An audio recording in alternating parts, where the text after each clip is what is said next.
இல்லாம நாம வாழவே முடியாது இன் ஃபியூச்சர்ல. அது ரொம்ப நெருங்கிட்டோன்றது சைனால நடந்த ஒரு ஆட்டோமேட்டட் ஹோட்டல். இத பத்தின ஒரு வீடியோ வந்து நம்ம இப்ப பார்த்துடலாம். Welcome to the future of dining, happening right now in China.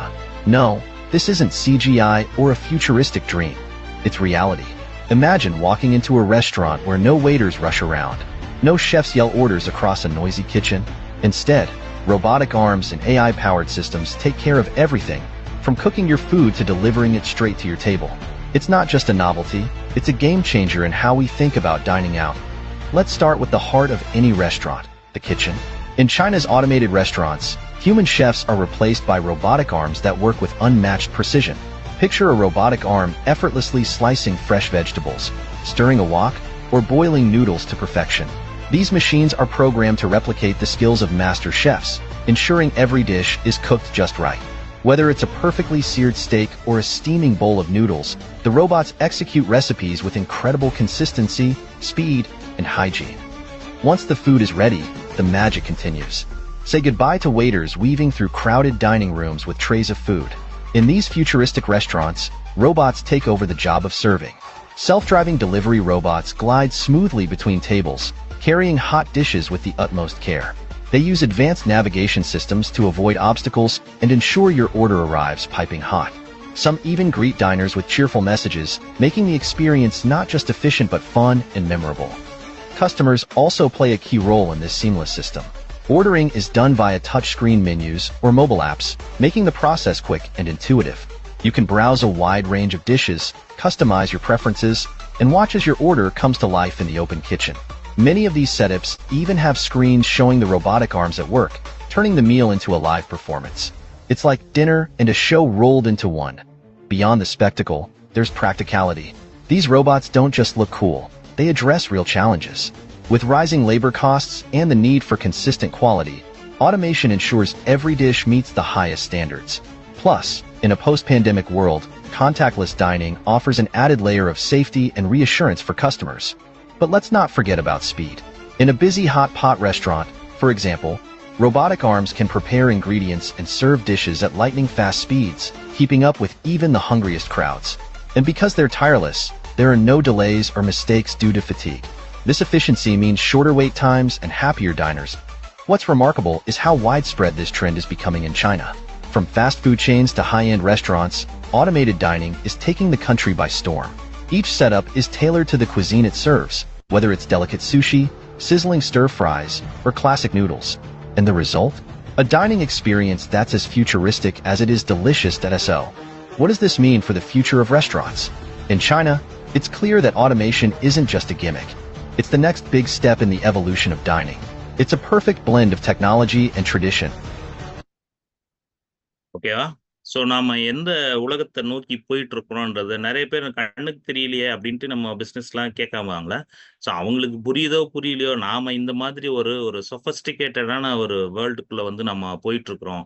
So அந்த அந்த பிஸ்னஸ் ஓனர் ஆங்கிள் இருந்து யோசிங்களேன். அங்க எந்த விதமான லேபர் பிரச்சனையும் இல்லை, எந்த விதமான ஒரு பிரச்சனையும் இல்லை, பொலிட்டிக்கல் இன்ஃப்ளூயன்ஸ் இல்லாம ஒரு ரெஸ்டாரண்ட் ரன் பண்ணும்போது அவருக்கு மக்களுக்கு தேவையான ஃபுட்டை ரொம்ப ஃபாஸ்டாகவும் ரொம்ப ரிலையன்ட்டாகவும் பண்ண முடியுன்றது இந்த ரோபோட்டிக் டெக்னாலஜி. ஃபுல் ரெஸ்டாரண்ட்டே ஆட்டோமேட்டடா இது மாதிரி தான் நம்ம பார்க்க போறோம். இந்தியாலுமே கூடி சீக்கிரம் இந்த மாதிரி வந்து வரும்ன்றத என்னோட முழு நம்பிக்கை. இப்ப எங்க சைனா எல்லாமே வர ஆரம்பிச்சிச்சு. அப்போ டெக்னாலஜி எந்த அளவுக்கு வந்து நமக்கு இதாகுதோ, இன்னொரு ஆங்கிள் நம்ம பார்த்தோம்னா இதெல்லாம் ஃபுல்லா எஸ்டாப்ளிஷ் ஆனோடனே அங்க பிளாக் செயினோட நெசசிட்டி வரும். ஏன்னா இந்த இந்த சர்வர் எந்த டேட்டாவா இருந்தாலும் ஒரு சர்வரா இருக்குன்னா அதை ஹேக் பண்ற வாய்ப்புமே இருக்கு. ஸோ அந்த ஹேக்கிங்ல இருந்து பாசிபிள் ஆயிட்டு வெளியில வரணும்னா பிளாக் செயின் தான் இன்னைக்கு வேர்ல்டு பார்க்குற ஒரே ஒரு சொல்யூஷன். அப்போ பிளாக் செயின்ல வந்து ஃபுல்லாவே இதெல்லாமே மாறும் இன் ஃபியூச்சர்ல. ஃபர்ஸ்ட் இதுல தான் வரும், இப்படி ரோபோட்டிக் ஏஐ வச்சு நார்மல் இன்டர்நெட்ல வரும். அதுக்கப்புறம் அது பிளாக் செயின்ல டிரான்ஸ்ஃபர் ஆகும். பிளாக் செயின்ல டிரான்ஸ்ஃபர் ஆகும்போது பேமெண்ட் சிஸ்டம் கிரிப்டோவா மாறும். அப்போ கிரிப்டோவா வந்து வேர்ல்டுக்கு பேமெண்ட் சிஸ்டமா மாறுறதை யாராலுமே தவிர்க்க முடியாதுன்றது நீங்க கொஞ்சம் கொஞ்சமா உங்கள நமக்கு புரிய வருதுல்ல. ஸோ அந்த மாதிரி ஒரு பெரிய இண்டஸ்ட்ரிய நமக்கு குடுத்த ஆர்மனுக்கு இந்த இடத்துல நாம மிகப்பெரிய நன்றிய சொல்லணும். என்னதான் பெல்டெக்ஸ் வந்து நம்மளோட குழந்தையா இருந்தாலும், நம்மளோட பேரன்ட்டா இருக்கணும். இன்னைக்கு கேப்டன் காலையில பேசும்போது சொல்லியிருந்தாரு. உண்மையுமே கூட நம்மளோட பேரன்ட் வந்து ஆர்மன் தான்.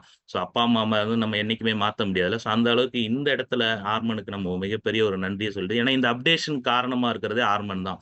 நம்ம காலிஸ்டோ சொல்லியிருந்தா மாரி. ஸோ அந்த வகையில மீண்டும் ஒரு முறை நன்றி தெரிவிச்சுக்கிறோம். இன்னொரு விஷயம் வந்து பார்த்தீங்கன்னா, இந்த பிளாக் செயின் அடாப்ட் ஆக அதுக்கப்புறமா தான் நம்மளோட ரோல் வரும். பிரைவசி பிளாக் செயின நோக்கி மக்கள் திரும்புவாங்க. அப்போ நாம எந்த இடத்துல இருக்கிறோம்? எப்பத்துலருந்து யோசிச்சிருக்கோம் பிரைவசின்றத நீங்க யோசிச்சுக்கணும்.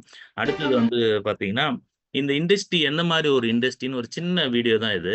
இப்ப இந்த இடத்துல வேல்ஸ்ன்னு சொல்லுவோம்ல. வேல்ஸ்ன்னா பெரிய பிளேயர்லாம் எப்படி மார்க்கெட்ட மேனிபுலேட் பண்ணுவாங்க, நம்மள எப்படி ஒரு பயம் காட்டுவாங்கன்றத இந்த சின்னதா இத கவனமா பாருங்க. இதுல 3 விதமான கேரக்டர் இருக்கு. ஒண்ணு வந்து 2 விதமான 2 ரீட்டெயில் இன்வெஸ்டர்ஸ் எப்படி ரியாக்ட் பண்ணுவாங்க. பிக் பிளேயர் நடுவுல இருக்கிறது தான் வேல்ஸ் நம்ம சொல்லுவோம்ல. அவர் எப்படி ஸ்மார்ட்டா வந்து இதுல பிசினஸ் பண்றாரு பாருங்க. இதே மாரி தான் ஸ்டாக் மார்க்கெட்லயும், ஷேர் மார்க்கெட்லயும் வரும். அப்ப நம்ம இந்த பிளக்சுவேஷன்ல இருந்து நம்மள தவிர்த்துக்கணும் அப்படி இது முடிச்ச உடனே நான் அத பத்தி சொல்றேன். இப்ப இந்த வீடியோ பாருங்க.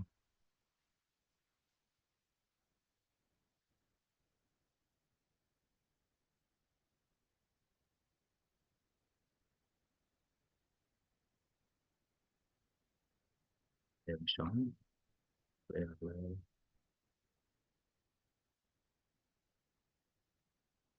play ஆகல. ஒரு நிமிஷம்.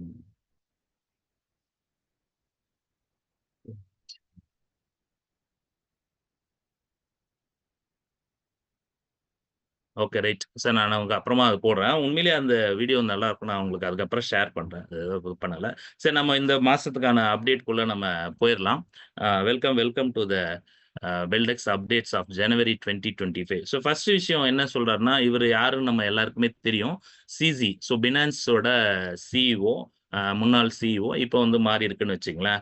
அவர் வந்து என்ன சொல்றாரு இந்த இண்டஸ்ட்ரி பத்தின்றத முதல்ல பார்த்தரலாம். கவர்ன்மென்ட் டிரான்ஸ்பரன்சி வந்து கொண்டு வரணும். இதுல அப்படியே பப்ளிக் ஸ்பெண்டிங்ல. ஸோ பப்ளிக் ஸ்பெண்டிங்ல வந்து கொண்டு வரணும்னா, அதுக்கு பிளாக் செயின்ல இம்ப்ளிமென்டேஷன் பண்ணணும்ன்றத நம்ம சிசி வந்து சொல்லியிருக்காரு. அப்ப எல்லா கவர்ன்மென்ட்டுமே என்ன பண்ணணும்னா, அவங்களோட ஸ்பெண்டிங் அவங்க மக்களுக்காக செலவிடுறாங்கல்ல, அத பிளாக் செயின்ல கொண்டு வரணும். அப்பதான் எல்லாராலுமே அது டிரான்ஸ்பரன்ட்டா வந்து பார்க்க முடியும் அப்படின்றது அவரு வலியுறுத்தி சொல்றாரு. ஸோ அப்ப இதுதான் முக்கியமான விஷயம். ஸோ நம்ம ஃபியூச்சர்ல வந்து எல்லாமே நம்ம அரசாங்கங்கள் வந்து இந்த மக்களுக்கு செலவிடுது இல்லையா? ஸோ அது பட்ஜெட் இது எல்லாமே வந்து பிளாக் செயின்ல வரணும்னு சொல்லிட்டு இவரு வந்து சொல்லியிருக்கிறாரு. ஸோ இதுதான் நாங்களுமே சொல்றோம். பப்ளிக் லெட்ஜர்ல மெயின்டெயின் ஆகும்போது தான் ஒரு டிரான்ஸ்பரன்சி இருக்கும் அப்படின்றதும். அப்போ வந்து என்ன ஆகும்னா, அங்க வந்து எதுவும் ஃபோர்ஜரிஸோ இல்ல எதுவும் பண்ண முடியாது. நேர்மையா இருக்கும்ன்றது தான் நேர்மையான அரசாங்கம் நோக்கி பிளாக் செயின் கொண்டு போகும்ன்றது தான் இதுல முக்கியமான விஷயம். அந்த வகையில இவரு சொன்னதுல வந்து நம்ம பார்க்குறோம் இப்போ. அது மட்டும் இல்லாம அவரு என்ன சொல்றாரு அப்படின்னு சொன்னா, it is a potential on chain tracking. எதுக்காக ஒண்ணு ஆன் செயின்னா ஒண்ணும் இல்லைங்க. பிளாக் செயின்ல ஸ்பெண்டிங் வந்து அப்படி பண்ணோம்னா, அது எதுக்கு வழிவகுக்கும்னா, ஒரு ஆன்லைன் டிஸ்கஷனுக்கு. இப்ப நாம உட்கார்ந்து இந்த ஃபோரம்ல உட்கார்ந்து டிஸ்கஸ் பண்ணலாம். கவர்ன்மெண்ட் இந்த மாரி ஃபண்ட் ஸ்பெண்ட் பண்றாங்களே, இது வந்து பிளஸ் என்ன, மைனஸ் என்னன்னு தெரிஞ்சா தானே பண்ண முடியும். அது பிளாக் செயின்ல வந்து நல்லா இருக்கும். Support for small government. சின்ன சின்ன அரசாங்கங்களுக்கு வந்து அது வந்து சப்போர்ட் பண்ணும். இந்த மாரி பிளாக் செயின்ல கவர்மெண்டோட ஸ்பெண்டிங் இருந்தா அப்படின்றாரு. ஸோ அது மட்டும் இல்லாம பிசிக்கல் அக்கவுண்டபிலிட்டியும், டிரான்ஸ்பரன்சியும் மெயின்டெயின் ஆகும்ன்றது அவருடைய ஆணித்தரமான ஒரு கருத்து. அது அது வந்து இந்த இண்டஸ்ட்ரிக்கு கூடுதலான பலம் சேர்க்குதுன்றது தான் நான் சொல்ல விரும்புறேன். இது ஜனவரி மாசம் நடந்த இதுல. அடுத்தது ரொம்ப வியப்பான விஷயம் நம்ம எலன் மஸ்க் வந்து ட்ரம்போட கவர்மெண்ட்ல இருக்காருன்னு உங்க எல்லாருக்குமே தெரியும். அவரு எதுக்கு இன்சார்ஜா இருக்காருன்னா, டிபார்ட்மெண்ட் ஆஃப் கவர்மெண்ட் எஃபிஷியன்சின்னு ஒரு புது டிபார்ட்மெண்ட்டுங்க. ஆக்சுவலி எனக்கு இன்னொரு இதுவும் தோணுச்சு. பணம் இருந்துச்சுன்னா, நாம வந்து எத வேணாலும் செய்ய முடியும் அப்படின்றது ஒரு பெரிய உதாரணமா இந்த ஸ்லைடு வந்து பார்க்கலாம். எல்லார்கிட்டயுமே பணம் இருக்குங்க. ஆனா நம்ம நெனைச்சத வந்து மக்கள் எல்லாம் பேச வைக்க முடியும்னா, எலான் மஸ்க் ஒரு எக்ஸாம்பிளா நமக்கு காமிச்சிருக்கிறாரு. ஏன்னா, அவர் வந்து டோஜ்ன்ற ஒரு காயின ப்ரமோட் பண்றாருன்றது இண்டஸ்ட்ரியில இருக்கிற எல்லாருக்குமே தெரியும். அந்த டோஜ்ன்னு ஒரு அப்ரிவேஷன் வரணுன்ட்டு ஒரு புது டிபார்ட்மென்ட்டே இதுவரைக்கும் இல்லாத ஒரு department department of government efficiency அதோட ஷார்ட் ஃபார்ம் என்னன்னு பாருங்க. டோஜ். ஸோ அப்போ அந்த கவர்மெண்ட் வந்து எதுக்கு ரெஸ்பான்சிபிள்னா, கவர்மெண்ட் அவங்க என்ன சொல்றாங்க அப்படின்னா, கவர்மெண்ட்டோட ஆப்பரேஷனை ட்ராக் பண்றதாவும், ஃபெடரல் ஸ்பெண்டிங், ஃபெடரல்னா வந்து சென்ட்ரல் கவர்மெண்ட், அமெரிக்காவோட சென்ட்ரல் கவர்மெண்ட், நம்மளோட சென்ட்ரல் கவர்மெண்ட் சொல்றோம்ல, அங்க ஃபெடரல் கவர்மெண்ட் சொல்லுவோம். அந்த ஃபெடரல் கவர்மெண்ட்டோட இதை ட்ராக் பண்றதுக்கு ஈஸியா இருக்கும் பிளாக் செயின்ல கொண்டு வந்தோம்னா அப்படின்னு சொல்லி சொல்றாரு, கவர்மெண்ட்டோட எல்லா அப்ளிகேஷனுமே. அடுத்து என்ன சொல்றாருன்னா, டோஜ் வந்து என்ன சொல்லுது, திருப்பி அங்க டோஜ்ன்றது இனிமேல் எல்லார் வாயிலுமே வந்துடும் யூஎஸ்ல, அதுக்கான இதுவா வந்து ஆரம்பிச்சிருக்காங்க. So DOGE is also looking at using blockchain பயன்படுத்தினால என்னெல்லாம் வரும்னு நான் நினைக்கிறேன்னா, டு செக்யூர் த டேட்டா. இது வந்து நாம என்னென்ன பிளாக் செயின் பத்தி நம்ம ஜென்ரலா தெரிஞ்சுக்கிறதோட அது ஃபங்க்ஷனலா தெரிஞ்சுக்கணும். எங்கெல்லாம் யாரெல்லாம் இதை எப்படி பாக்குறாங்க பிளாக் செயின்ன்றது இந்த அப்டேஷன்ல இருந்து நீங்க ஒண்ணு ஒண்ணா தெரிஞ்சுக்கலாம். ஒவ்வொருத்தரும் பிளாக் செயினை ஒரு மாதிரி பார்ப்பாங்களா, அப்ப இவர் என்ன பாக்குறாரு அப்படின்னா, டு செக்யூர் தி டேட்டா. இவர்னா தனிப்பட்ட நபர்ல டிபார்ட்மெண்ட் ஆஃப் கவர்மெண்ட் எஃபிஷியன்சி என்ன ஃபீல் பண்ணுது, டு செக்யூர் தி டேட்டா ஒரு விஷயம் ஃபர்ஸ்ட். ரெண்டு, மேக் பேமெண்ட்ஸ். ஸோ பேமெண்ட் வந்து பண்றதுக்கு வந்து பிளாக் செயின் வந்து ரொம்ப யூஸ்ஃபுல்லா இருக்கும் ஒரு செக்யூர்டு பேமெண்ட்டுக்காக. அண்ட் மூணாவது, பில்டிங்ஸ், பப்ளிக்கோட பில்டிங்ஸ் ஹேண்டில் பண்றதுக்கும் அந்த ஃபண்டை ட்ராக் பண்றதுக்குமே பிளாக் செயின் வந்து ரொம்ப யூஸ்ஃபுல்லா இருக்கும் அப்படின்னு யார் சொல்றதுன்னா, டோஜோட சிஇஓ வந்து சொல்றாரு, டிபார்ட்மெண்ட் ஹெட் வந்து சொல்றாருன்றது முக்கியமான விஷயம். அதுக்கப்புறமா இன்னொன்னு சொல்றாரு, so eliminating trillions of dollar இந்த annual federal budget. So trillions of dollar வேஸ்டா போறத அந்த ஃபெடரல் பட்ஜெட்ல இருந்து பிளாக் செயின்ல வர வச்சு நம்ம காப்பாற்ற முடியும், அதனால அது பிளாக் செயின்ல வரணும்ன்றது அவரோட கருத்தா இருக்கு. So ensuring government accountability through transparency. So பிளாக் செயின்னாலே டிரான்ஸ்பரன்சின்றத மீண்டும் மீண்டும் நமக்கு புரிய வருதா இல்லையா, அதுதான் வந்து நம்ம எலன் மஸ்க் வந்து சொல்லியிருக்கிறாரு. அது முக்கியமான விஷயமா இண்டஸ்ட்ரியில பார்க்கப்பட்டுச்சு. அடுத்து பார்த்தீங்கன்னா, கிரிப்டோ தாங்க டாமினேட் பண்ணுது அப்படின்னு சொல்லிட்டு வேர்ல்டு எக்கனாமிக் ஃபோரமோட டிஸ்கஷன்ல, டேவோஸ் டிஸ்கஷன்ல வந்து மீண்டும் ஒரு முறை ப்ரூவ் ஆயிருக்கு போன மாசம் நடந்த இதுல. அது என்ன சொல்றாங்க பாருங்க. இப்ப அமெரிக்கால வந்து நாம சொல்லியிருக்காங்களா, world capital of artificial intelligence. So அப்ப இது வந்து நம்ம அந்த வீடியோ எல்லாம் பார்த்தோம்ல, அப்ப அவரு வந்து ட்ரம்ப் என்ன முடிவு பண்ணியிருக்கிறாருன்னா, அமெரிக்கா வந்து கிரிப்டோவோட கேபிட்டலா மாத்தணும்ன்றது அவரோட டிசிஷன். அதுக்கான எக்ஸிக்யூட்டிவ் ஆர்டருமே வந்து சைன் ஆயிருக்கு. ஆர்டிபிஷியல் இன்டெலிஜென்ஸ்லயும் கிரிப்டோலயும் அமெரிக்கா வந்து வேர்ல்டு கேபிட்டலா மாறணும்ன்றது. ஸோ இதை சைட் பண்ணி தான் அவர் சொல்லியிருக்கிறாரு. ஸோ அதுல என்ன பண்றாருன்னா, speculation creation strategic bitcoin reserve. So அது என்ன சார் ஸ்ட்ராட்டஜிக் பிட்காயின் ரிசர்வ்னா, திரும்ப நான் ஒரு ஞாபகப்படுத்துறேன். ஒரு 10 லட்சம் பிட்காயினை வாங்கிட்டு, அதாவது கவர்மெண்ட்டுங்க, இது நல்லா யோசிங்க, ஒரு தனிப்பட்ட நபரோ இல்ல கார்பரேட் கிடையாது, ஒரு கவர்மெண்ட், யூஎஸ் கவர்மெண்ட் என்ன பண்ணும்போது இந்த ஸ்ட்ராட்டஜிக் பிட்காயின் ரிசர்வ்ல இருந்து தான் ஒரு 10 லட்சம் பிட்காயினை வாங்கிட்டு 20 வருஷத்துக்கு விற்காம வச்சுக்க போறாங்க. அதனால என்ன ஆகும்னா, அமெரிக்காவோட $36 ட்ரில்லியன் கடன், 36 லட்சம் கோடி டாலர் வந்து கடனை வந்து எலிமினேட் பண்றதுக்கு இது உதவும்ட்டு அமெரிக்கா நம்புதுன்னா, இப்ப கிரிப்டோ பயன்படாதுன்னு சொல்றவங்க பத்தி நாம ஏதாவது கவலை பண்ணோமா என்ன? ட்ரம்ப்பை விடவா இவங்க எல்லாமே அறிவாளிஸ்? அதனால கூடிய சீக்கிரம் எல்லாருமே உள்ள வருவாங்க. இதை தெரிஞ்சுக்கிட்டாதான் நமக்கு அந்த கான்பிடன்ஸ் வரும்ல, அமெரிக்கா நம்புது. அப்போ 10 லட்சம் பிட்காயின் வாங்க போறாங்க அண்ட் 20 வருஷத்துக்கு அதை விற்காம வச்சுக்க போறாங்கன்றது தான் இங்க ஹைலைட். இதை ஃபாலோ பண்ணி எத்தனை கண்ட்ரி மாற போகுதுன்றதை நம்ம அடுத்தடுத்த இதுல பார்ப்போம். அது மட்டும் இல்லாம டிஜிட்டல் அசெட் ஸ்டாக் பைல்ல வந்து பிட்காயினை வச்சுக்கணும் அப்படின்னு சொல்றாங்க. அப்ப ஸ்டாக் பைல்னா என்னன்னா, ஃபியூச்சருக்காக வேண்டி நம்ம ஒரு அசெட்டை சேவ் பண்ணி வச்சோம்னா அதுக்கு பேரு ஸ்டாக் பைலுங்க. அப்போ அந்த ஸ்டாக் பைல் கேட்டகரியில வந்து பிட்காயின் கொண்டு வந்திருக்குன்னா, இதோட நம்பகத்தன்மையும் ஃபியூச்சரிஸ்டிக்கும் யோசிச்சு, அந்த டெக்னாலஜி யோசிச்சு தானே இதில் ஆட் பண்ணியிருப்பாங்க. ஸோ அதை நாம புரிஞ்சுக்கணும். அண்ட் பிரெயின் ஆம்ஸ்ட்ராங் என்ன சொல்றாருன்னா, அந்த எக்கனாமிக் ஃபோரமோட representative, Trump mainly because support for the market as prosperity catalyst. இது ஒரு உந்து சக்தியா இருக்கும். இந்த அனௌன்ஸ்மெண்ட்லாம் என்ன ஆகும், மார்க்கெட்டை மேல் நோக்கி தூக்கிட்டு போற ஒரு கேட்டலிஸ்டா இருக்கும் அப்படின்றத அவங்க திரும்பவுமே மென்ஷன் பண்ணியிருக்காங்க. அதுக்கப்புறம் இல்லாம ரெகுலேட்டரி லிமிடேஷன் பர்சிஸ்ட். இது என்ன இருந்தாலும் உலகம் ஃபுல்லா அந்த ரெகுலேஷன்ல, கவர்மெண்டோட ரெகனைசேஷன்ல வந்து கொஞ்சம் அடாப்ஷன்ல கொஞ்சம் பிரச்சனை இருக்க தான் செய்யுது. ஆனா அதே பக்கம் இதை நல்லா நோட் பண்ணா, அதே பக்கம் பிரச்சனை இருக்கதான் செய்யுது, அவங்க வந்து அங்கீகாரம் கொடுக்கறதுல நிறைய இதுல. But the interest from the traditional finance grows. அப்போ நம்ம இப்ப பாக்குற அந்த ட்ரெடிஷனல் ஃபைனான்ஸ் இருக்குல்ல, நம்ம ரியல் எஸ்டேட்டும் மற்ற ட்ரெடிஷ்னலா நடந்துட்டு இருக்குல்ல, அது எல்லாருமே அந்த செக்டார் எல்லாமே கிரிப்டோ பக்கம் அவங்க இன்ட்ரெஸ்ட் க்ரோ ஆயிருக்கு அப்படின்றத சொல்றாரு. அப்படின்னா என்ன ஆகுன்னா, கூடிய சீக்கிரம் பெரிய அடாப்ஷனுக்காக கிரிப்டோ மார்க்கெட் ரெடி ஆயிட்டு இருக்குன்றத இந்த டிஸ்கஷன்ல இருந்து நம்ம தெரிஞ்சுக்கலாம். ஓகேவா? ஸோ அடுத்தது வந்து என்னன்னு பார்த்தீங்கன்னா, crypto revolution. So gains momentum. So crypto ரெவல்யூஷனை கொண்டு வந்ததே நம்மளோட American president mister Trump. So அவர் வந்து தான் நிறைய பண்ணிட்டாரு. நம்ம மாசம் மாசம் பேசிட்டு தானே இருக்கிறோம்.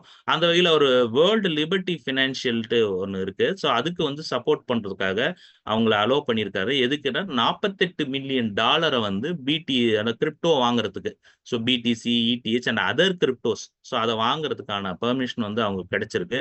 ஸோ அதுமே வந்து ஒரு இண்டஸ்ட்ரியோட அடாப்ஷனுக்கு வந்து ரெடி ஆயிடுச்சு. அது மட்டும் இல்லாம ஸ்டார் கேட்னு ஒரு நிறுவனத்தை உருவாக்கி அதுக்கு $500 மில்லியன் ஃபண்ட் வர்றதுக்கும் ரெடி பண்ணியிருக்காங்க. அது ஏஐ இன்ஃப்ராஸ்ட்ரக்சர் ப்ராஜெக்ட். அப்ப அந்த ஸ்டார்கேட் எதுல வேலை செய்யும் அப்படின்னா, ஏஐ ஆர்டிபிஷியல் இன்டெலிஜென்ஸோட இன்ஃப்ராஸ்ட்ரக்சரை டெவலப் பண்றதுக்கான ரோபோட்டிக் இதெல்லாம் வேணும்ல. Robotic work shops, robots ready பண்ணணும். நிறைய இருக்கு அதுல இன்ஃப்ராஸ்ட்ரக்சர் டெவலப்மெண்ட். அந்த ப்ராஜெக்ட்காக இந்த $500 பில்லியன் கொண்டு வரணும் அப்படின்ட்டு ஒரு இதுக்கு உருவாக்கி இருக்காங்க. அதுதான் ஸ்டார்கேட். அது உருவாக்குன உடனே அங்க இருக்கிற பெரிய கார்பரேட் எல்லாமே சப்போர்ட் பண்ணிட்டாங்க. யாரெல்லாம் அதை சப்போர்ட் பண்றாங்கன்னா, ஓப்பன் ஏஐ, சாஃப்ட் பேங்க், ஆர்க்கல் இதெல்லாம் பெரிய ஜாம்பவான்கள்லாம் என்ன பண்றாங்க, அதுக்கு ஃபண்ட் பண்ண ஆரம்பிச்சிட்டாங்க. அதுல வந்து சாஃப்ட் பேங்க் சி வந்து உடனே $100 பில்லியன் வந்து இந்த ஸ்டார்கேட்டுக்கு வந்து ஃபண்ட் பண்ணியிருக்கிறாருன்றது முக்கியமான விஷயம். ஸோ அப்போனா என்ன ஆகுனா, இவ்வளவு ஃபண்ட் வரும்போது அமெரிக்கா கவர்மெண்டோட சேர்ந்து என்ன பண்ணுவோம், ஒரு பெரிய ஏஐ இன்ஃப்ராஸ்ட்ரக்சர் யூஎஸ்ல மாறிட்டு இருக்கு. அதோட விளைவு தான். ஆனா அதுக்கு முன்னாடியே சைனாவும் வேற லெவல்ல ரெடி ஆயிட்டு இருக்காங்க. அந்த ரெஸ்டாரண்ட் வீடியோவுமே உங்களுக்கு ஒரு பெரிய புரிதல் கொடுத்துருக்கும்னு நினைக்கிறேன். இப்ப நெக்ஸ்ட் இது வந்து பாத்துக்கலாம். இது இல்லாம நேத்து நைட்டு வந்துச்சுங்க ஒண்ணு. இப்ப அடுத்தது யூஎஸ்ல என்ன ஒரு முக்கியமான நடக்குதுன்னா, Trump media files trademark for truth five. So wifi மாதிரி என்ன பண்றது, ட்ரூத் ஃபைன்னு ஒன்னு ஸ்டார்ட் பண்றாங்க. அது என்னன்னா, பிட்காயினோட இடிஎஃப் ஒரு ப்ராஸ்பெக்ட்ஸா வந்து அதை பாக்குறாங்க. ஸோ அப்போ புதுசா புது பிளான் இடிஎஃப் ஒரு பக்கம் பூஸ்ட் பண்றாங்க. ஸ்ட்ராட்டஜிக் பிட்காயின் ரிசர்வ் கொண்டு வராங்கன்னா, அமெரிக்கா வந்து எந்த அளவுக்கு போடுது பாருங்க. மேட் இன் அமெரிக்கா இடிஎஃப்னு அதுக்கு டேக் லைனும் கொடுக்குறாங்க. ஸோ அமெரிக்காவோட இடிஎஃப்ஆவே பாக்குறாங்க இந்த ட்ரூத் ஃபையோட வரவு. ஸோ அப்போனா இண்டஸ்ட்ரி எந்த லெவல்ல போகுதுன்னா, இடிஎஃப்னா உங்களுக்கு தெரியும்ல, பிட்காயினை வந்து பிரிச்சு மியூச்சுவல் ஃபண்ட்லாம் எப்படி ஒரு நிறுவனம் வந்து செயல்படுதோ ஷேர் மார்க்கெட்டை பேஸ் பண்ணி, அந்த மாதிரி பிட்காயினை வந்து சின்ன சின்ன இதுவா பிரிச்சு, அசெட்ஸா பிரிச்சு, ஒரு நிறுவனம் வந்து நமக்கு ட்ரேட் பண்ண தெரியாதுன்னா அவங்களே ட்ரேட் பண்ணி லாபத்தை மட்டும் நமக்கு ஷேர் பண்ணுவாங்க. இவ்வளவு % growth கொடுக்குறோன்னு கமிட்மெண்ட் இருக்கும். ஸோ இதுதான் வந்து இடிஎஃப். நம்மளே போய் எக்ஸ்சேஞ்சில் வாங்கினோம்னா அது ட்ரேடிங்க. இன்னொரு நிறுவனத்தோட போய் நம்ம பண்ணோம்னா அது இடிஎஃப் நம்ம கொஞ்சம் சிம்பிளா புரிஞ்சுக்கணும். அந்த மாதிரி யூஎஸ்ல ஒரு கவர்மெண்டோட சப்போர்ட்டோட இந்த ட்ரூத் ஃபை வந்து இனிஷியேட் ஆயிருக்கு அப்படின்றது அடுத்த லெவல் அடாப்ஷனா நம்ம யூஎஸ்ல வந்து பார்க்கலாம். ஸோ அடுத்தது என்ன நடந்தது சார் இந்த இண்டஸ்ட்ரியில அப்படின்னு பார்த்தீங்கன்னா, call for digital euro. So digital euro வந்தே ஆகணும் அப்படின்னு சொல்றவர் வந்து சாதாரண ஆளுங்க. பியரோ சிப்போலி. அவர் யாருன்னு பார்த்தீங்கன்னா, executive board of European central bank. So நம்மளோட ரிசர்வ் பேங்க் மாதிரி இருக்கும்ல, அந்த மாதிரி யூரோப்பியன் யூனியன்ல சென்ட்ரல் பேங்கோட எக்ஸிக்யூட்டிவ் தான் இவரு. ஸோ இவர் என்ன சொல்றாருன்னு பாருங்களேன். இவர் ரொம்ப முக்கியமான ஸ்லைடா வந்து நான் பார்க்குறேன். எல்லாருமே வந்து ரெக்வெஸ்ட் தான் பண்ணிட்டு இருக்கோம். நம்ம வந்து கிரிப்டோ அடாப்ட் பண்ணா நம்ம கண்ட்ரிக்கு நல்லதுன்னு அந்தந்த ஃபினான்ஷியல் அட்வைசர் அந்தந்த கவர்மெண்ட் சொல்லிட்டு தான் இருக்காங்கன்னு வச்சுங்களேன். ஆனா இவர் என்ன சொல்றாருன்னா, டிஜிட்டல் யூரோ கண்டிப்பா கொண்டு வரணும். ஏன்னா அமெரிக்கால நிறைய டிஜிட்டல் ரெவல்யூஷன் வந்து நடந்துட்டு இருக்கு. பிளாக் செயின்லயும் கிரிப்டோலயும். ஒருவேளை இதை நம்ம தவற விட்டுட்டோம்னா என்ன நடக்கும் அப்படின்ட்டு இவர் வார்ன் பண்றாரு பாருங்க கவர்மெண்ட்டை. Cipollone warn the US leadership in digital finance, warned that the US leaders in digital finance could shift EU residents towards American-backed digital solution. இல்லைன்னா யூரோப்பியன் ரெசிடென்ட்ஸ்லாம் என்னவா மாறிடுவாங்க, அமெரிக்காவுக்கு ஷிஃப்ட் ஆயிடுவாங்கன்னு ஒரு வார்னிங் மெசேஜ் யூரோப்ல. இப்போ யோசிச்சு பாருங்களேன், நீ கிரிப்டோவை கையில் எடுக்கலைன்னா நம்ம மக்கள் வந்து எங்க கிரிப்டோ ஃப்ரெண்ட்லியா நேஷனுக்கும் அங்க மாறிடுவாங்க அப்படின்ட்டு ஒரு ஃபினான்ஷியல் அட்வைசர் ஒரு பேங்கோட எக்ஸிக்யூட்டிவ் சொல்றாருன்னா, இதுல எந்த அளவுக்கு உண்மை இருக்குது, நாம சொல்றது உண்மைதான்றது இப்ப உங்களுக்கு புரியுது இல்ல. இதேதான் இந்தியாவுக்குமே. இந்தியா வந்து எத்தனை நாளைக்கு தவிர்க்க முடியும் எதுவுமே சொல்லாம, இல்ல ஃபேவரபிளான இது வராம?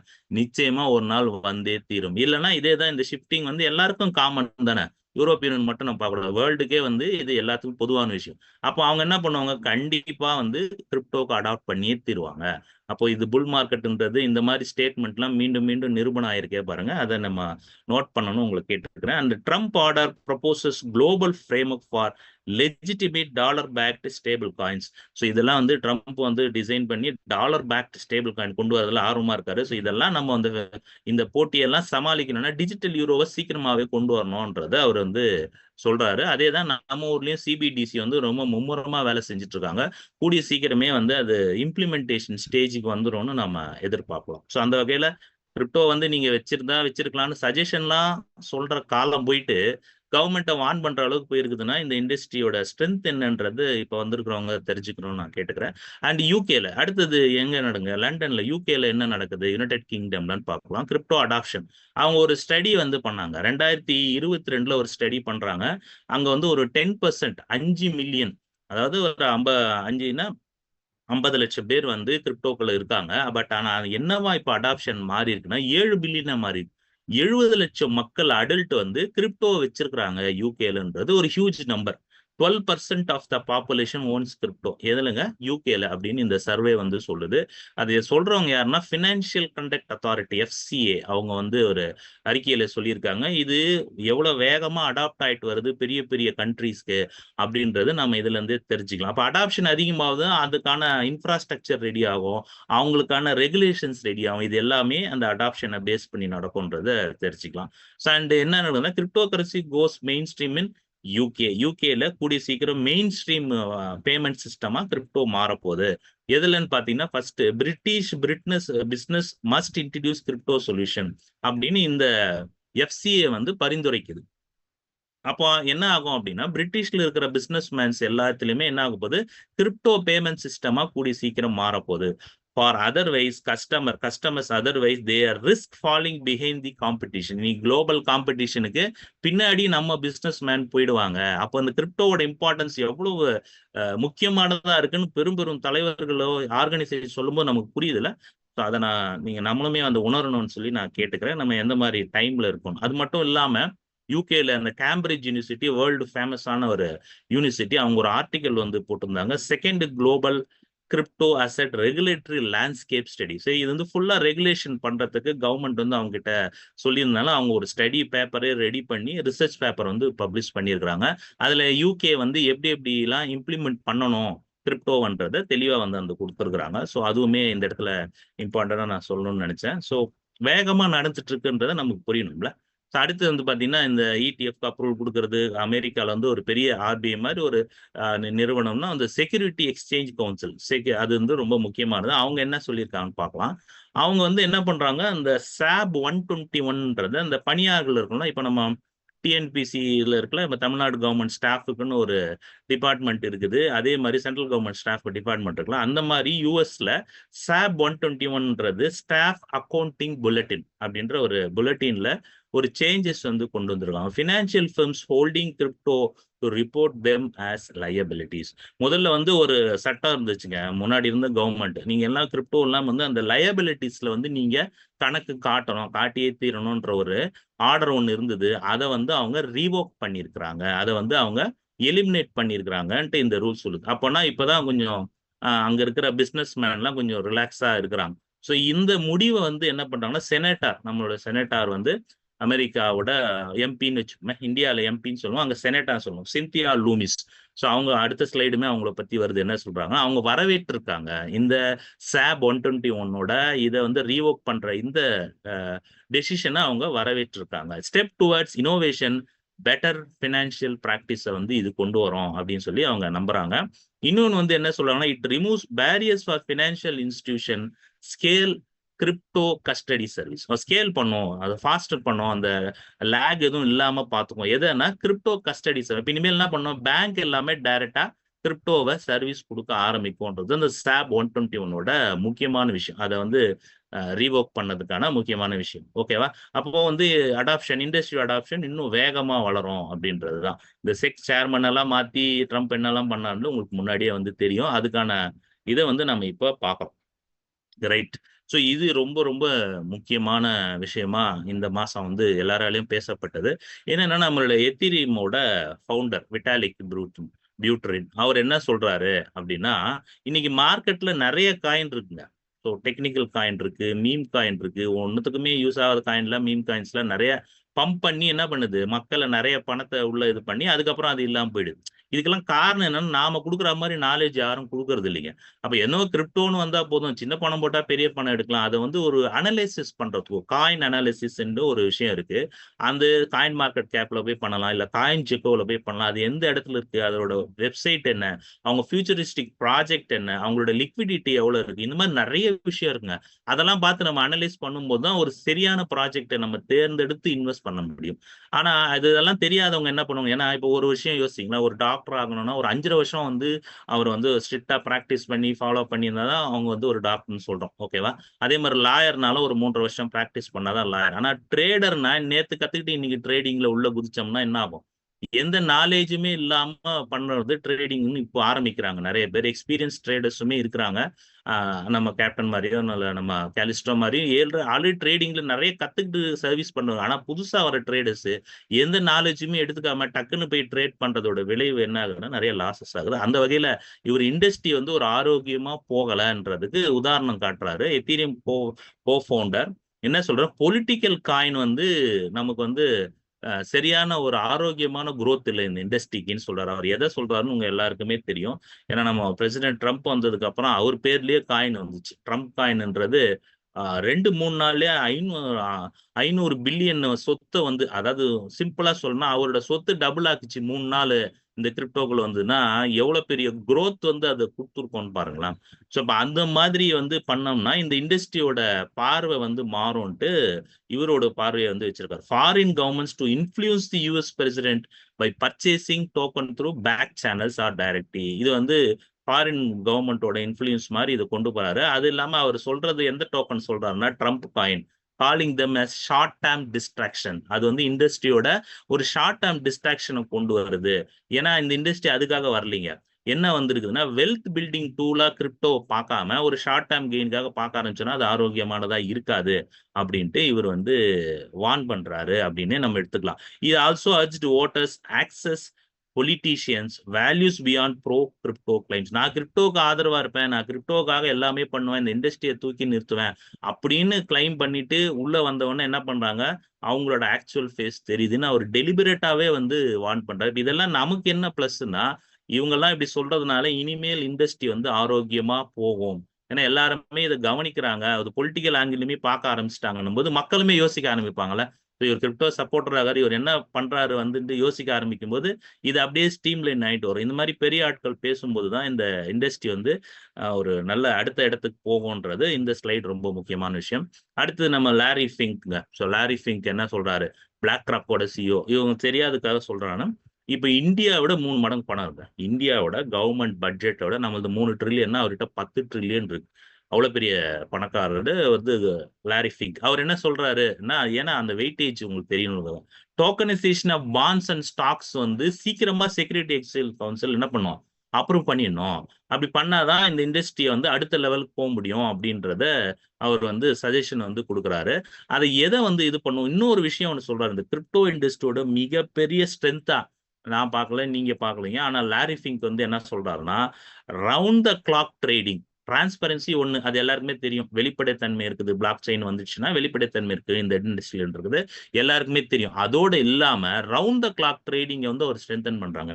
இந்த இடத்துல நான் ஒரு விஷயம் சொல்லியே ஆகணும். நம்மளோட கேப்டன் வந்து எனக்கு முதல்ல இந்த இண்டஸ்ட்ரிய பத்தி ஸ்ட்ரென்த் சொல்லும்போது, 24 ஹவர்ஸ் ட்ரேடிங் தான் சார் நான் பார்த்து வியந்து இந்த இண்டஸ்ட்ரிக்குள்ள உள்ள வந்தது காரணம்ன்ட்டு அடிக்கடிக்க சொன்ன ஒரு விஷயம் பார்த்தீங்கன்னா, 24 ஹவர்ஸ் ட்ரேடிங். அததான் இவர் வந்து எப்படி சொல்றாரு?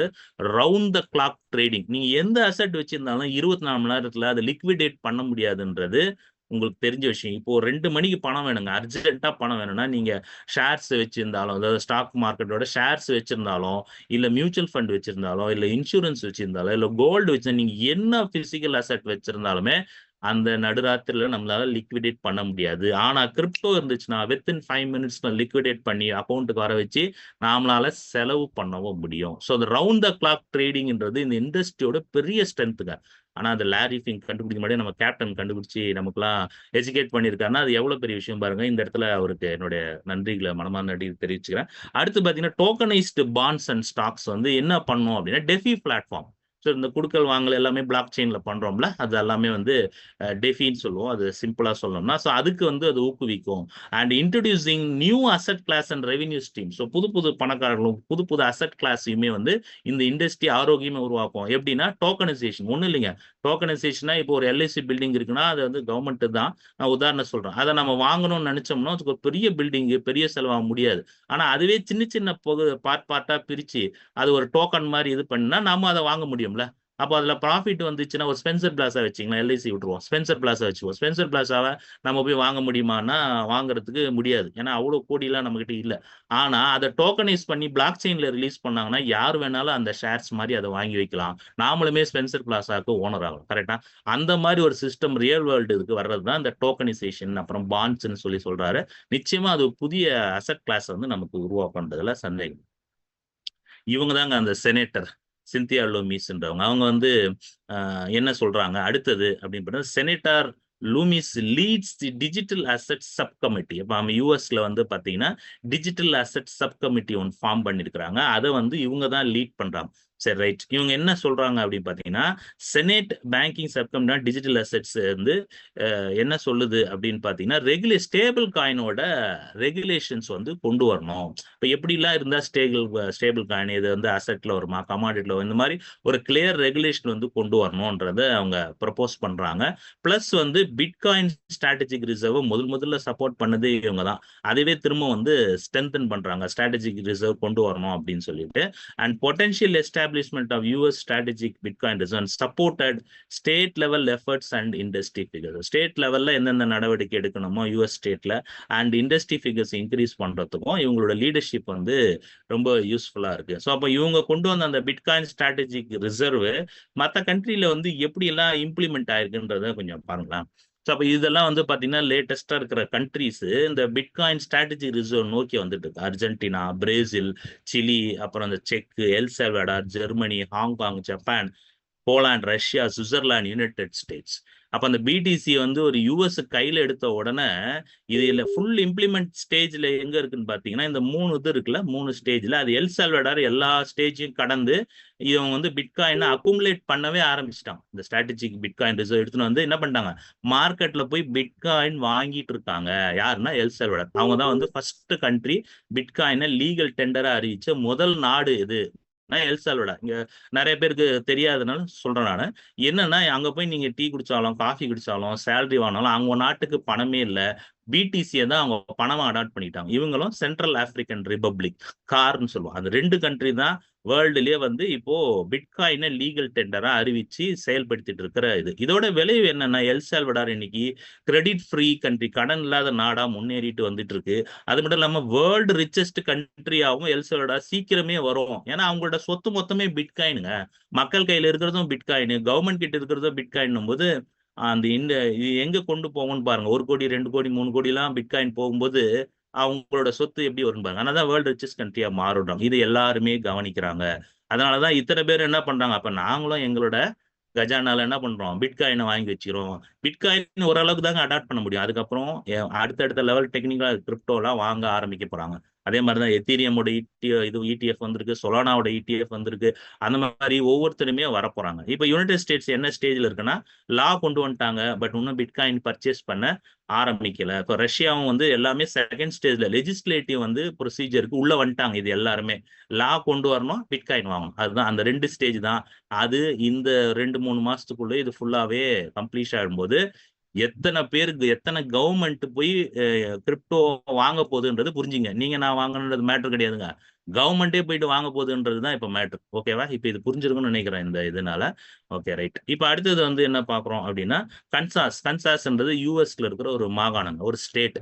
அங்க என்ன நடக்குதுன்னா 10% ஆஃப் பப்ளிக் ஃபண்டை ரிட்டையர்மெண்ட் இதுக்காக யூஸ் பண்றாங்க கிரிப்டோவை பயன்படுத்தி.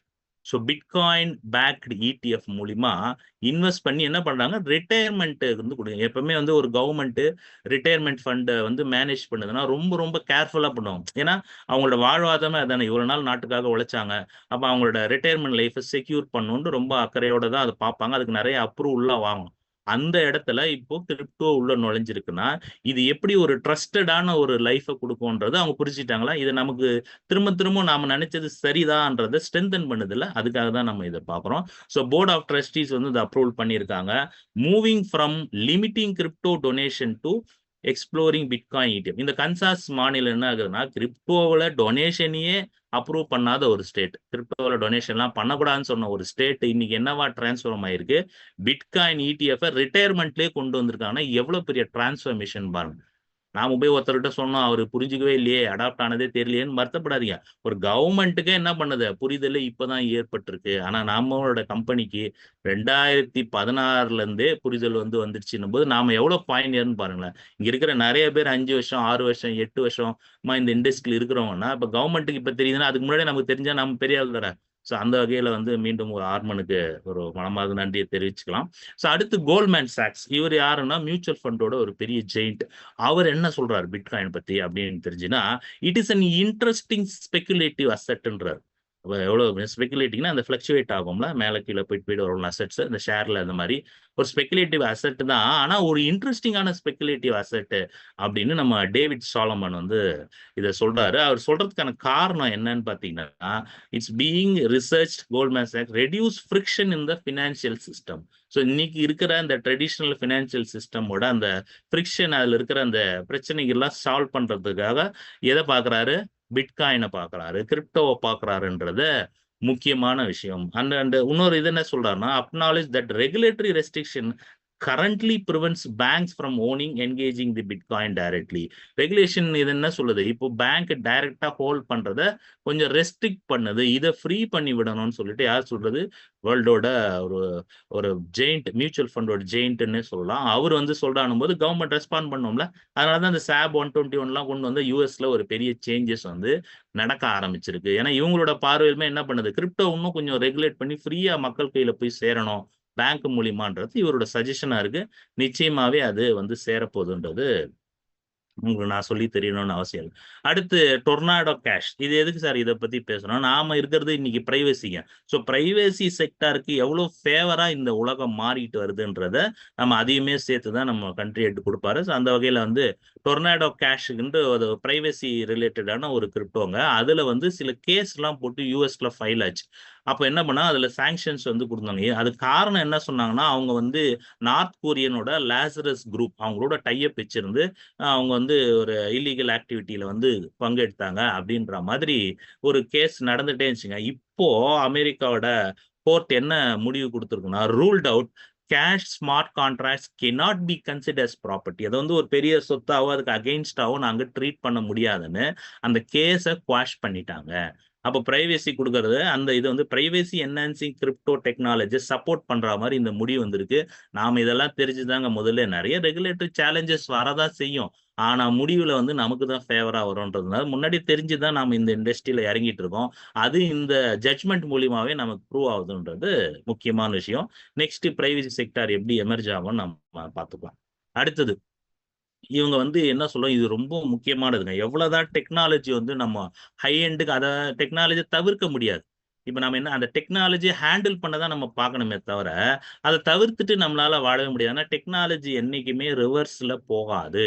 அதுதான் முக்கியம். அப்ப டெக்னாலஜி சார்ந்த இன்வெஸ்ட்மெண்ட்டுக்கு கரெக்டான டெக்னாலஜில நம்ம இன்வெஸ்ட் பண்ணோம்னா அது நமக்கு லாஸும் ஆகான்றதை நீங்க கூடவே புரிஞ்சுக்கணும். ஸோ இவங்க என்ன சொல்றாங்கன்னா, building responsible AI before agentic AI. Agentic ஏஐனா அப்படின்னா என்னன்னா, அது தானா முடிவெடுக்கும். இப்ப இந்த ரோபோல வந்து இப்ப இந்த ஹோட்டல் இது பார்த்தோம்ல, அது என்ன ப்ரோக்ராம் பண்றோமோ அந்த ப்ரோக்ராம் பண்ணிக்கிட்டே இருக்கும். ஒருவேளை வந்து அதுக்கு வந்து பிடிக்கல, ஒரு அடாப்ஷன் வருது, ஒரு கஸ்டமர் சாட்டிஸ்ஃபை ஆகலன்னா அது நோட் பண்ணிடுச்சுன்னா என்ன பண்ணும்னா, அடுத்த முறை அந்த உப்பை கூட்டுறது குறைக்கிறது அந்த மாதிரி தானா முடிவெடுத்து வேலை செய்யும். இது என்ன சார் சாதாரண விஷயம் தானே, உப்பு அதிகமா இருந்தா பாத்துக்கலாம், அப்படி யோசிக்காதீங்க. இதே ஒரு மிலிட்டரியில இன்கார்பரேட் பண்றோம், அது கையில கன்னு கொடுக்குறோம், அதுவா தானா முடிவு பண்ணிச்சுன்னா என்னங்க ஆகும், முடிவு பண்ணி நம்ம சோல்ஜரையே திருப்பிட்டா நம்ம நிலைமை என்ன ஆகும்னு கொஞ்சம் யோசிச்சு பாருங்க. அதெல்லாம் இப்பவே யோசிக்க ஆரம்பிச்சிட்டாங்க. அதுக்கு பேர் தான் ஏஜெனிட்டிக் ஏஐ, தானா முடிவு எடுத்து வேலை செய்யுது. இது வர்றதுக்கு முன்னாடி நாம என்ன பண்ணோம், எல்லாரும் சேர்ந்து ஒரு முடிவு எடுக்கணும் அப்படின்ட்டு இவங்க இது பண்றாங்க. Leading expert in responsible AI and emerging technology, need for an international collaborative approach to govern agentic age. இந்த ஏஜெனடிக் சிஸ்டம்லாம் கவர்ன் பண்றாங்களா, இப்பதானே பில்ட் பண்ணிட்டு இருக்காங்க. அவங்களுக்குலாம் ஒரு இன்டர்நேஷனல் பாடி வந்து கொலாபரேட் பண்ணி பண்ணணும் இதோட ரெஸ்பான்சிபிலிட்டிஸ் அப்படின்ட்டு இவங்க வந்து வார்ன் பண்றாங்க. டெக்னாலஜி பெருசா வருது, கரெக்ட் தான். ஆனா இந்த அப்ரோச் வந்து தேவை. இப்போ ராங் ஆன்சோ இல்ல தவறான இதுல போயிடக்கூடாதுன்ட்டு. ஸோ அப்போ அவங்க என்ன சொல்றாங்கன்னா, agents could dramatically increase the risk of privacy, security, accountability. 3 விஷயத்துல பிரச்சனை ஏற்படுத்தும். எதுனா ஏஜெனடிக் ஏ. அதனால கவனமா நம்ம இருக்கணும்னு தான் அவங்க வார்ன் பண்றாங்க. ஸோ அப்போ agents capable of learning, adapting and acting இண்டிபெண்டன்ட்லின்றது தான் பிரச்சனை. இப்போ அதுவே அடாப்ட் பண்ணோம். அப்போ ஏதாவது ஒரு தவறுதலா ஒரு ஒரு விஷயம் வருது, அது கரெக்ட் ஆகுதுன்னா அது நெக்ஸ்ட் டைம் அது ஸ்டோர் ஆயிடும்.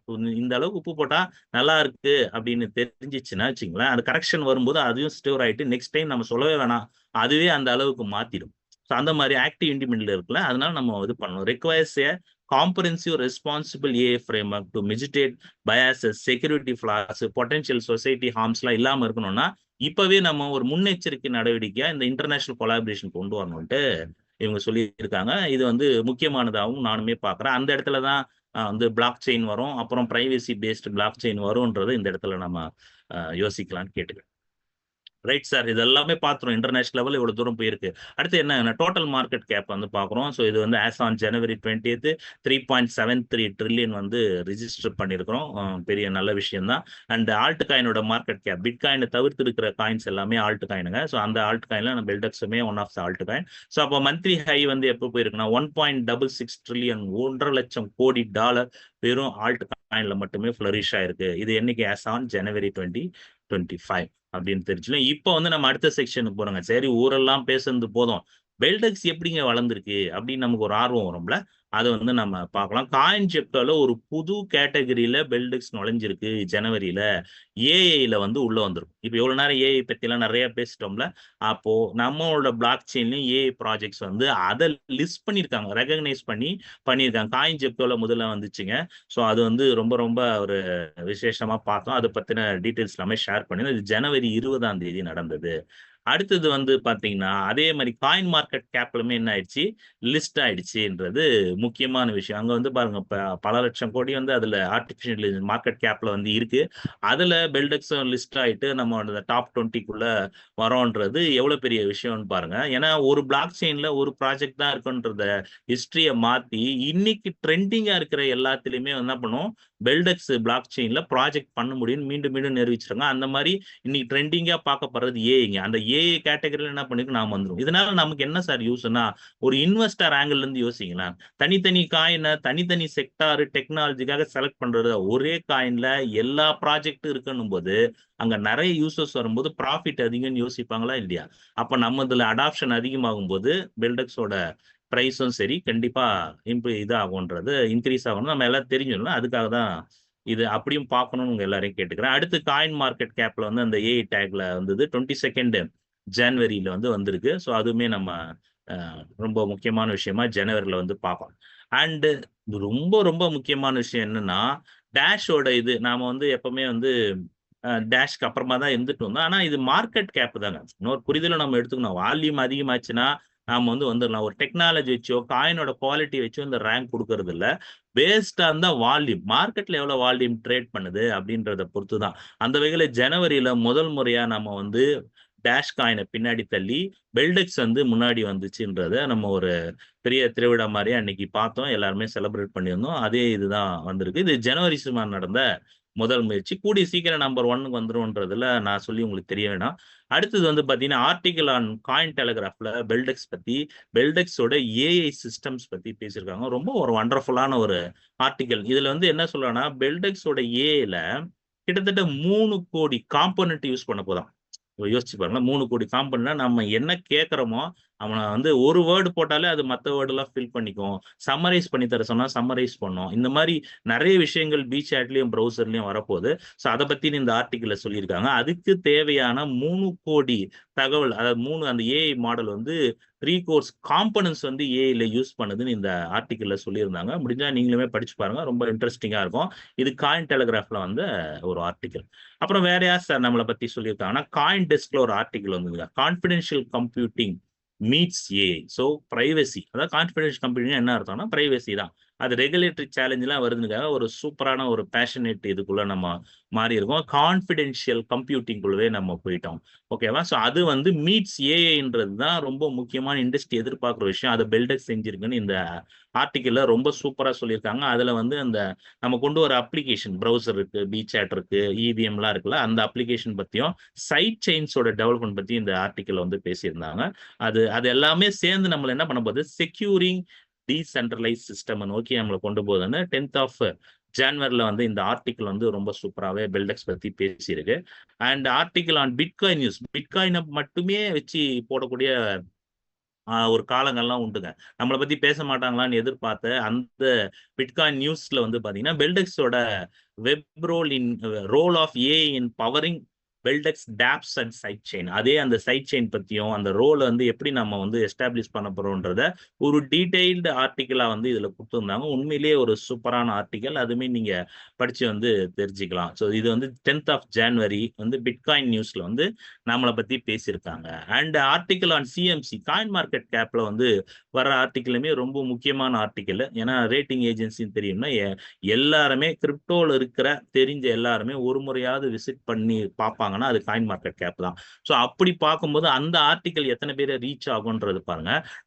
அவங்க என்ன இதுல அனலைஸ் பண்ணியிருக்காங்க இந்த ஆர்டிக்கிள்னா டிரான்ஸ்ஃபார்மிங் கம்யூனிகேஷன் த்ரூ ப்ரௌசிங்கு, அதுக்கப்புறம் வந்து பிசாட்லாம் இருக்குல்ல, அது scaling the vision of Beldex AI. அந்த ஸ்கேலிங்ல ஸ்பீட் அப் பண்றதுக்கு எந்த லேகும் இல்லாம ஸ்லோவா இல்லாம ஸ்பீட் அப் பண்றதுக்கு விஷன் ஆஃப் பெல்டெக்ஸ் ஏஐ பத்தின சூப்பரான ஒரு article. பெல்டெக்ஸ் AI redefining the online experience. Online நம்ம போயே தீரணும், எல்லாருக்கும் தெரியும்.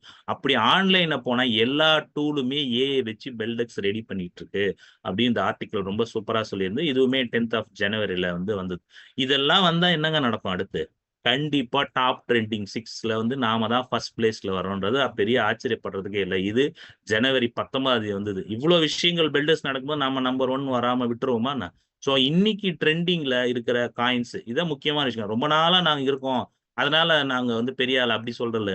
ரொம்ப நாள் 18லயே வந்தா கூட இன்னைக்கு ட்ரெண்டிங் காயின் எடுத்தோம்னா பெல்டெக்ஸ் நம்பர் 1 வருதுன்னா, நமக்கு இருக்கிற டெக்னாலஜியும் இந்த நேரத்துல நமக்காக கடுமையா ஒரு 4 மணி நேரம் மட்டுமே தூங்கி உழைக்கிற 200 டெவலப்பருக்கும் இந்த இடத்துல என்னுடைய மனமார்ந்த நம்ம அனைவரும் சார்பாக மனமார்ந்த நன்றியை வந்து நான் தெரிவிச்சுக்கிறேன். ஸோ அவங்க கடுமையான உழைக்கிறதுனால தான் இவ்வளோ பெரிய டெக்னாலஜி வந்து வேர்ல்டுக்கு டெலிகாஸ்ட் ஆகுது. அதுல நாம ஃபர்ஸ்ட் பிளேஸ் வந்து ஜனவரி 19 நடந்த இதுல வந்திருக்கோன்றத நான் மீண்டும் ஒரு முறை தெரிவிச்சுக்கிறேன். அடுத்து வந்து பார்த்தீங்கன்னா, பெல்டெக்ஸ் ஏஐ வந்து ஃபின்டெக் ரெவல்யூஷனையே வந்து ஃபினான்ஷியல் செக்டாரையே வந்து ஒரு ரெவல்யூஷனுக்கு ஒரு உந்து சக்தியா இருக்குன்னு சொல்லிட்டு ஒன் சேஃப் என்ற ஆர்டிக்கல்ல வந்து பெல்டெக்ஸ் ஏஐ பத்தி சொல்லியிருக்காங்க. அப்ப இன்னைக்கு கரண்டா இருக்கிற மார்க்கெட் ஏஐ அதுல எந்த அளவுக்கு எத்தனை பேர் நம்மள நோட் பண்ணி அவங்க ஆர்டிக்கல் பப்ளிஷ் பண்ணியிருக்காங்கன்றத நீங்க இந்த இடத்துல வந்து பார்த்துக்கணும். ஏதோ இங்க இருக்கிற லீடர்ஸ் மட்டும் தான் பேசுறேன்னு நினைக்காதீங்க. வேர்ல்டுல ஃபுல்லா என்ன நடந்திருக்குன்றத பார்க்கணும். அதே மாதிரி கிரிப்டோ ஜாக் இதுவுமே ஒரு ஃபெமிலியரான ஒரு சோஷியல் மீடியா. அதுல வந்து நம்ம பெல்டெக்ஸோட ஏஐ பத்தி சொல்லியிருக்காங்க. So Beldex takes usability, security இது எல்லாமே கொஞ்சம் மென்ஷன் பண்றத நோட் பண்ணுங்க. நம்மள பத்தி என்ன சொல்றாங்க, என்ன ஹெட்டிங் குடுக்குறாங்க அப்படின்றத நம்ம படிக்கும்போது, நமக்கு என்ன ஆகும், நம்ம ஸ்ட்ரெங்தன் ஆகிட்டே வரும் பெல்டெக்ஸோட. இவங்க எப்படி பார்க்குறாங்கன்னு பாருங்க.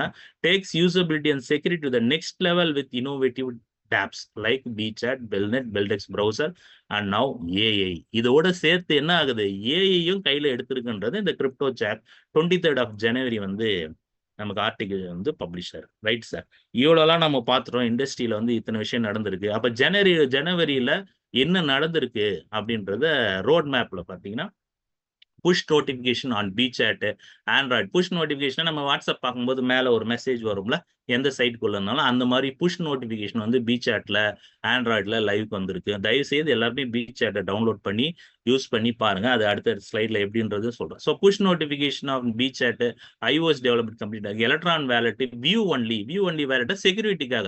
நம்ம ஒரு வேலெட் யாருக்கா ஷேர் பண்ணோம்னா அவங்க ஆப்ரேட்லாம் பண்ண முடியாது. ஜஸ்ட் வியூ பண்ண மட்டும் முடியும்னா அந்த ஃபியூச்சர் வந்து எலக்ட்ரான் வேலெட்ல ரிலீஸ் பண்ணியிருக்காங்க. அண்ட் பிஓஎஸ் அண்ட் கேப்டன் அன்னைக்கு சொல்லியிருந்தாரு. ரொம்பவுமே இன்ட்ரெஸ்டிங்கா இருந்தது சொன்னது. இந்த பிஓஎஸ் இம்ப்ரூவ்மெண்ட் புரோட்டோகால்ன்றது ப்ரூஃப் ஆஃப் ஸ்டேக்ல தான் நாம இருக்கோம். எல்லாருக்கும் தெரியும்ல. அதுல இம்ப்ரூவ்மெண்ட் புரோட்டோகால் கொண்டு வந்து அந்த கமிட்டி வந்து அப்ரூவல் பண்றன்றது பெரிய விஷயம். அதுல வந்து நாம மேஜர் ஸ்டேஜஸ் வந்து கடந்துட்டோம். 5வது ஸ்டேஜ், 6வது ஸ்டேஜ் வந்து கடந்துட்டோன்றது இதுல முக்கியமா விஷயம். கூடிய சீக்கிரம் இது கம்ப்ளீட் ஆயிட்டு ரெகக்னைஸ் ஆயிடும். நாமளே சொல்லிக்கிறது இல்லைங்க. நான் வந்து பிஓஎஸ் இம்ப்ரூவ்மெண்ட் புரோட்டோகால் கொண்டு அத ரெகக்னைஸ் பண்ணோம்ல, அந்த வேலை வந்து நடந்துட்டு இருக்கு. வேர்ல்டுக்கு வந்து நம்ம ப்ரூவ் பண்ணிட்டு இருக்கோம். கூடிய சீக்கிரமே ஃபுல்லா வந்து இம்ப்ளிமெண்டேஷன் ஸ்டார்ட் ஆனா ரெகக்னைஸும் ஆயிடுவோன்றது இந்த இடத்துல சொல்லிக்கிறேன்.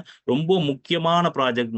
பல பேரோட உழைப்பு அதுல இருக்குன்றத நம்ம கண்ட்ரி ஹெட் வந்து ஸ்ட்ரெஸ் பண்ணி லாம்போ மீட்டிங்ல சொன்னதா நமக்கு தகவல் வந்து உண்மையிலேயே அதை நம்ம ஆனர் பண்ணி தான் ஆகணும். அதே மாதிரி VRF paper. So wander random function verifiable random function அதான் விஆர்எஃப்.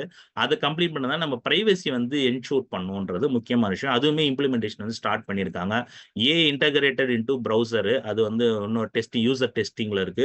புல்லட் ப்ரூஃப் வந்து டெவலப்மெண்ட் ஸ்டார்ட் ஆயிடுச்சு. எந்த விதமான பிளாக் செயினோட வல்னரபிலிட்டி வந்து நம்ம ப்ரொடெக்ட் பண்றதுக்காக புல்லட் ப்ரூஃப் டெக்னாலஜி ஆர்ட்4 வந்து யூஸ் பண்ண போறாங்க. அது பிளஸ்ன்றது அது வந்து டெவலப்மெண்ட் வந்து ஸ்டார்ட் பண்ணியிருக்காங்கன்னு சொல்றாங்க. அதே மாதிரி வந்து பேஜ் சம்மரைஸ் பண்றது. ஸோ நம்ம வந்து கண்டென்ட் நிறைய ஒரு 10 பேஜ் இருக்குங்க. அவ்வளோலாம் படிக்கிறதுக்கு எனக்கு நேரம் இல்ல அப்படின்னு நம்ம ஏஐ கிட்ட கேட்டா என்ன பண்ணுவோம்? அந்த 10 பேஜ்ல என்ன சொல்லியிருக்குன்னு சம்மரைஸ் பண்ணி ஒரே பேஜ்ல குடுத்துரும். அந்த பேஜ் சம்மரைஸ் அப்பனா நமக்கு பிசாட் யூஸ் பண்றதுக்கு, நம்ம ப்ரௌசர் யூஸ் பண்றதுக்கு எவ்வளோ மக்கள் உள்ள வருவாங்கன்னு பாருங்க. அதுவுமே நான் வந்து கூடிய சீக்கிரம் நடக்கும்போது ஆட் பிளாக்கர் வந்து பில்டெக்ஸ் ப்ரௌசர்ல வந்து இதெல்லாமே ஜனவரியில நடந்த டெவலப்மெண்ட். அடுத்து பிப்ரவரிக்கு போயிடுவோம். பிப்ரவரியில என்னென்ன நடக்க போகுது அப்படின்னா, push notification BChat iOS release பண்ணிடுறாங்க. இந்த மாசம் வந்து வந்துரும். And BChat for Android emoji and reaction release. எமோஜின்னா தெரியும்ல, இப்போ நம்ம ஒரு மெசேஜ் ஆண்ட்ராய்டு போடணும்னா ஒரு தம் சிம்பிள் போடுறோம், ஒரு ஸ்மைல் ஃபேஸ் கொடுக்குறோம், ஒரு ஹார்ட் சிம்பிள்லாம் கொடுக்குறோம்ல. அந்த மாதிரி எமோஜிஸ் வந்து எதுல வரப்போகுது? பிசாட்ல இன்டகிரேட் ஆகுது. இது டெஸ்க்டாப்லயும் வரப்போகுது, மொபைல் இதுலயுமே இன்டகிரேட் இந்த மாசம் வந்து பண்றாங்க. ரொம்ப இன்ட்ரெஸ்டிங்கா இருக்கும்ல நம்ம சேட் பண்றதுக்கு. அதே மாதிரி அதுக்கு அடுத்து என்ன பண்றாங்கன்னா, பெல்டெக்ஸோட ப்ரௌசர் பேஜ் சம்மரைசேஷன் லாஸ்ட் இதுல சொல்லியிருந்தோம்ல டெவலப்மெண்ட் ஆயிட்டு இருக்கு. அது இந்த மாசம் கம்ப்ளீட் ஆகுது வித் பெல்டெக்ஸ் ஏஐ ரிலீஸ்னால நடக்க போகுது அப்படின்றது முக்கியமான விஷயமா பிப்ரவரியோட காயின் டெவலப்மெண்ட் கோல்ஸ்ல வந்து நாம பார்க்க போறோம். ஸோ உங்களாலாம் தட்ட முடியாதனால நானே கைத்தட்டல் வச்சுட்டேன். ஏன்னா ஃபோர்ப்ஸ்ன்றது ரொம்ப ரொம்ப முக்கியமான ஒரு பத்திரிகை. அதுல பெல்டெக்ஸ் வந்து செகண்ட் வந்திருக்குது. டாப் பிரைவசி காயின் நீங்க வந்து கூகுள் அடிச்சீங்கனாலும் செகண்ட் பிளேஸ் வந்ததுக்கு காரணம் இந்த ஆர்டிகல் தாங்க. இந்த ஃபோர்ப்ஸ்ல வந்து ரொம்ப பியூட்டிஃபுல்லா பிரைவசி காயின்ஸோட டெவலப்மெண்ட் பத்தி போட்டிருக்காங்க. அதுல லிஸ்ட் பண்ணதுல என்ன இருக்குன்னா, பெல்டெக்ஸ் செகண்ட் பிளேஸ்ல வந்திருக்கு. மொனேரோ நம்மளோட ஒரு என்ன சொல்றது, ஒரு ஒரு தாய் வீடு மாதிரி அங்கிருந்து தான் நம்ம வந்து ஆர்ட் ஃபோர்க் பண்ணி பெல்டெக்ஸ்ன்றது வந்து உருவாச்சுங்க. ஆனா இன்னைக்கு அவங்களே பீட் பண்ற அளவுக்கு நம்ம டெக்னாலஜில தாண்டி போயிட்டோம்னு வச்சுங்களேன். நம்ம கிட்ட இருக்க மாதிரி ஈகோ சிஸ்டம் மொனேரோல கிடையாது. அந்த அளவுக்கு நம்ம டெவலப் ஆயிட்டு வந்துட்டு இருக்கோம். ஸோ இப்போ வந்து பாத்தீங்கன்னா மார்க்கெட்லயும் அது ரெகக்னைஸ் ஆயிட்டு மொனேரோக்கு அடுத்தபடியா பெல்டெக்ஸ் வந்திருக்குன்றது ரொம்ப மகிழ்ச்சியான விஷயம். நிச்சயமா இவ்வளவு பெரிய டெக்னாலஜி நம்ம உள்ள இருக்கும்போது நாம செகண்ட் பிளேஸ் என்னங்க, ஃபர்ஸ்ட் பிளேஸ்ல வந்து கூடி சீக்கிரம் வருவோன்றத அவங்க எல்லாருக்குமே நம்ம தெரிஞ்ச விஷயம் தான்.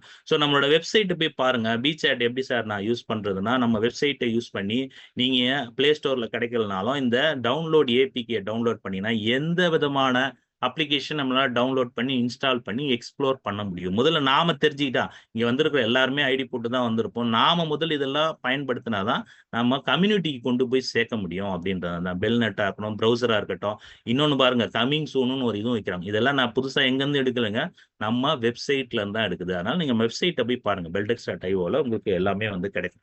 சார் சில இது குரோம்லாம் வரமாட்டேங்குது சார், குரோம்ல போட்டா வரமாட்டேன்னு சொன்னீங்கன்னா, இந்த ஒபேரா வந்து நீங்க டவுன்லோட் பண்ணிட்டீங்கன்னா, அதுல பெல்டெக்ஸ்.io போட்டீங்கன்னா உங்களுக்கு ஃபாஸ்டா வந்து ஓப்பன் ஆகும். நீங்க எல்லாத்தையுமே ட்ராக் பண்ண முடியும்னு கேட்டுக்கிறேன். இல்ல நம்ம ஆண்ட்ராய்டு யூஸ் பண்ணீங்கன்னா, நீங்க என்ன பண்ணலாம், நம்மளோட இதுலயே வந்து யூஸ் பண்ணிக்கலாம். அண்ட் நம்ம பெல்டெக்ஸ் ப்ரௌசர் இருக்குல்ல, பெல்டெக்ஸ் ப்ரௌசர்லயும் 2 விதமான டொமைன்ல வந்து ஒர்க் ஆகும். ஒன்னு official.bdx, இன்னொன்னு beldexx.io. 2 போட்டீங்கனாலும் நம்மளோட ப்ரௌசர்ல ரொம்ப சூப்பரா ஓப்பன் ஆகும். அதையுமே நீங்க பார்க்கணும்.